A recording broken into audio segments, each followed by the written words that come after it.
Okay, well, today was a very eventful day, has it not? All day. Coming back, hopping onto some SLA, I thought it was just gonna be another casual day, you know, it's the week of the update, we're making our way for the live stream, that's gonna be happening very, very soon, of course, and then that will then lead in for the update to drop. Drama, yeah, a lot of, a lot of drama going down, of course. I have seen the drama. You know, I'm not gonna get involved. I'm not gonna say what I want to say. I think Payne said all he needed to say, so there's that. Unnecessary, unwarranted drama. That's all I will say. Poor choice of wording. That's all I will say on that one. You know. But hey ho, such is life. Such is life. So, entertainment value. But then again, I'm pretty sure both the videos have been privated. So, but if you've seen it, you know what I'm talking about. But we ain't gonna get involved because I ain't got time for that. I've got my own problems I gotta worry about. Anyway, solo leveling arise. Let's dive on in. So, the Remnant of Power is going to be releasing in the next update, the Halloween update. I think that has been fully pushed and confirmed, especially with those that are talking behind the scenes, of course. And so, I think with that, Baran, we've got our first glimpse, by the way. So, how Baran has always been that formidable opponent will now be a helping hand. We're going to make good use. That sounds so weird to say, and it's actually going to look so weird to see Baran helping us. Oh my god, we're going to have a monarch. We're now officially going to be having monarchs supporting us. That's crazy. That is crazy. So yeah, coming back to the preview. So the Remnant of Power, that is, as I've aforementioned, that is going to be the monarch skill tree. I think there's going to be some form of correlation to the hard event. I think what's going to happen, if they're not planning on doing the, because I mean clearly the original story for the that demon boss, I forgot what his name was, but that new boss, if they're going to do like an original story for him, or it, should I say, then I think rather than doing like a separate mode to provide different types of enemies or raid style enemies, of course.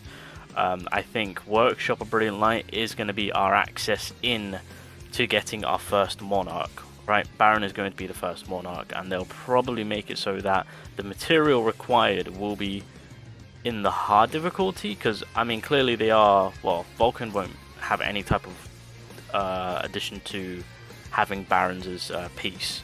So I think at the very least what's probably going to happen is hard mode will probably give you the drop, normal mode will give you some 50-50 chance maybe. I think that's going to be the case. I don't think easy, they'll add it into easy. I hope they do, but give it like a low chance maybe. But I think hard and normal are going to be the two modes in question on what we're going to be having to grind to not only keep on getting the cores, right, but to get access to Baran. What do I mean by that? Shout out to MJ once again. So as you guys can see, with the upcoming Remnant of Power, which is a monarch skill tree, where of course we can buff ourselves up, you know, not just with attack power, but we can also buff ourselves up in other means.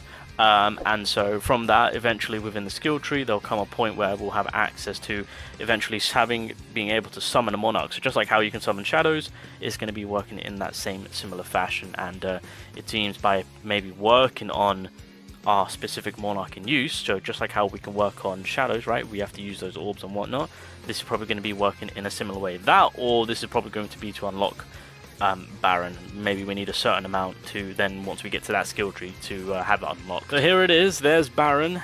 Yep, he's out. Oh my, that looks kind of wild to see. Baran stepping toe to toe with oh my god. That's crazy though. I'm wondering on how strong these, or how more stronger we can make these monarchs. That is insane to see. With a solo leveling game, we can now officially make good use of these monarchs. I will say his attack looks like, well, that to me. Oh wait, does he paralyze or does he stun the enemy? Oh, that is a bit of a game changer. Okay, I wasn't aware of that. Why does he just summon the Excalibur? I mean, just casual Excalibur and then just absolutely obliterating Hazel. That is insane. So I think that's also a nice little addition to have, because now it gets even further more exciting with future monarchs that get added into the game, to where You know, it's not only just going to be, you know, a cool new boss to fight, not only just a continuation with the solo leveling story, but it now comes into play to where we have access to the power of these monarchs to use as our own. I think that is super exciting to see for the game itself, and just by kind of seeing a glimpse of Baran now being summoned and used, especially with his attack animation, jeez Louise, and also to have the debuff to where that can he can stun the enemy.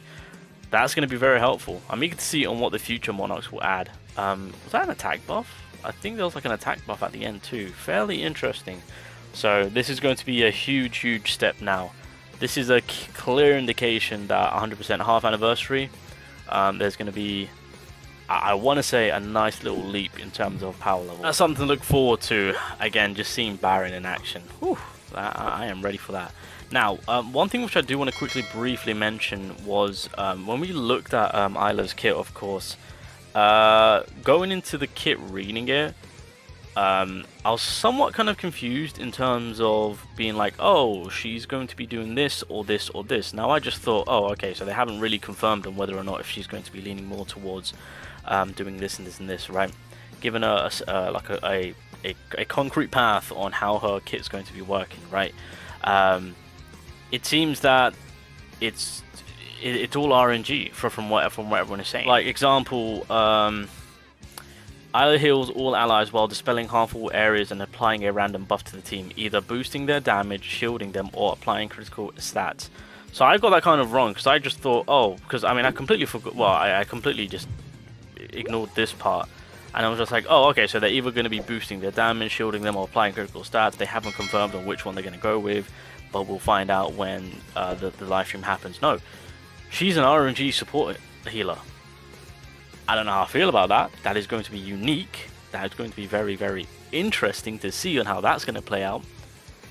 But that is kind of wild. I wouldn't have expected them to go down this route.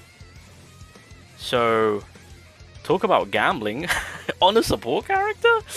Interesting. Very to be fair, this does spice it up a little bit more. To have something more like this, but more on an offensive type character, more on a DPS type. It'll be fairly interesting to see how that goes. Or what if we have it on a breaker? You know, they've got a chance to do a low break, or small break, medium break, heavy break, almighty break. So yeah, So I wasn't really too sure about on what was being said here, but it seems that we have an RNG support. I'm here for it. I'm eager to see how this will play out. It sounds fairly interesting. I mean, I'm cool with all the boosts that we get, of course. But yeah, fairly interesting. Fairly interesting. Anyway, that's all I really want to kind of talk about just briefly for right now.